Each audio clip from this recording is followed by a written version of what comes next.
Gumagawa talaga ng ingay itong si Kawamura sa preseason ng NBA at isa na namang halimaw na play ang kanilang nagawa. Alley-oop pass mula dito kay Kawamura, sakto ang timing ng kanyang kakampi, nasalo ang bola sa ere, ang resulta isang halimaw na alley-oop play. Napapawaw nga talaga ni Kawamura ang Memphis crowd dahil sa kanyang mga pasa at sa play na ito nalito ang defender. Lumusot si Kawamura sa gitna ng dalawang kalaban tapos biglang bigay ng bounce pass para kay Zach Edey. Ang resulta libreng two-handed slam para dito kay Zach Edey. Hindi lamang sa assist ng ibabaw ang laro ni Kawamura dahil sa next play natin nakahanap si Kawamura ng open na space para sa 3-point shot at nahuli na nga ang defender. Pasok ang tres ni Kawamura sa play na ito. Maganda ang ginagawa ni Kawamura. Open ang kanyang mga tira sa tres kaya naman nagagawa niya nga rin itong maipasok. Kawamura umatake sa basket, nakita niya ang pagkat ng kanyang kakampi, bitaw na naman ng isang bounce pass, nalito ang kalaban nilang defender sa loob ng paint. Nagtataka kung bakit nandun ang bola at naipasok na naman ng kanyang kakampi ang kanyang tira. Pagkatapos ng preseason ay magdidesisyon ang Memphis kung gagawin nilang regular player itong si Kawamura sa buong season ng NBA at posible nga na mangyari ito. Mapapalitan ang kontrata ni Kawamura sa Memphis. Nabanggit lang ng commentator na posibleng magkaproblema nga lang sa playing time itong si Kawamura kapag bumalik na itong si Ja Morant. Isa na namang libreng tres ang nagawa ni Kawamura at mas maganda pa ang performance na kanyang ipinapakita kumpara sa isang player ng LA Lakers na may multi-year guaranteed contract.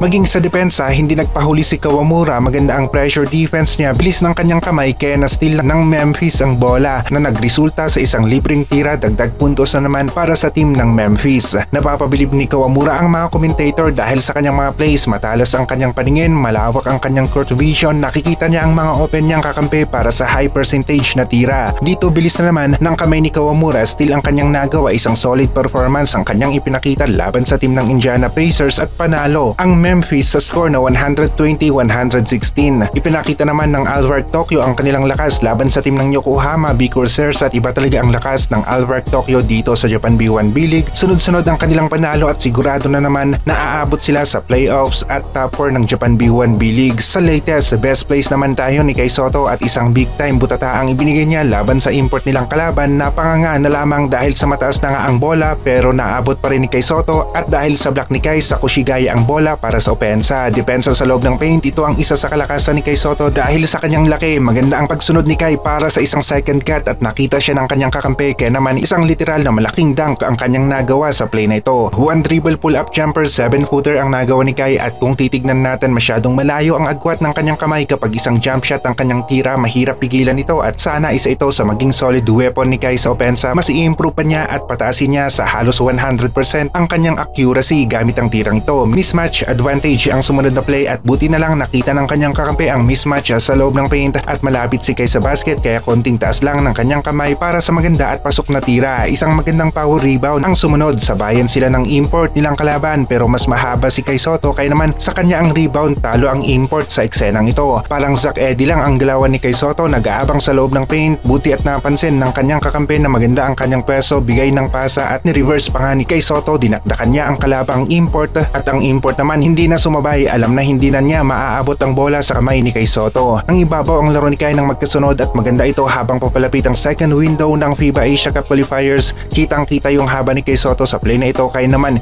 hirap talaga ang mga imports sa Japan laban dito kay Kai Sotto sa parehas ang laban sa pagkuha ng rebound. Opensa, depensa at rebound plays ang kayang gawin ni Kai at kahit sa ang team ito mapunta ay nagkakaroon talaga siya ng double-double stats. Maging sa Gilas, tiwala rin si Coach Tim Cone sa kayang gawin ni Kai Sotto at mas matindi pa ngayon ang rotation ng mga bigs ng Gilas dahil maging si AJ Edu ay maganda-ganda ang nilalaro sa Japan B1 B-League. Walang bahid, nakaka-recover lang nito sa injury dahil bigay todo nga rin ang kanyang performance sa laro. Solid Gilas team ngayon ang makakalaban ng New Zealand sa second window ng FIBA Asia Cup Qualifiers.